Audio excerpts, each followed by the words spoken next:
हज़रत उमर बिन अब्दुल अज़ीज़ के दौर खिलाफत का एक बहुत ईमान अफरोज़ वाक़या है। जब वो खलीफा बने तो पूरे मुल्क में ऐलान कर दिया कि जिस किसी पर जुल्म हुआ हो वो मेरे पास आए। एक दिन एक गरीब आदमी दरबार में हाजिर हुआ। उसने कहा, अमीर अल मोमिनीन, एक ताकतवर शख्स ने मेरी ज़मीन पर कब्जा कर लिया है। लोग हैरान थे क्योंकि जिस शख्स का नाम लिया गया वो हुकूमत के एक बड़े ओहदेदार का रिश्तेदार था।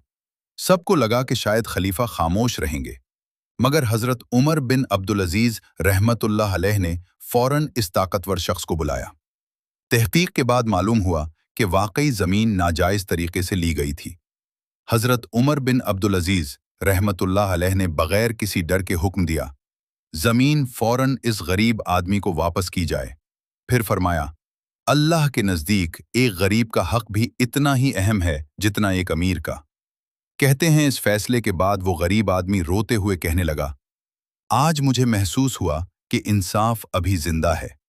जमीन वापस मिलने के बाद वो गरीब आदमी खुशी से रोने लगा। उसने हजरत उमर बिन अब्दुल अजीज रहमतुल्लाह अलैह के लिए दिल से दुआ की, अल्लाह आपको जज़ाए खैर दे, आपने मेरा हक वापस दिला दिया। दरबार में मौजूद लोग भी हैरान थे कि एक खलीफा अपने रिश्तेदारों और ताकतवर लोगों के खिलाफ भी इतना बड़ा फैसला कर सकता है। कहते हैं इस वाक़े के बाद पूरे इलाके में खबर फैल गई।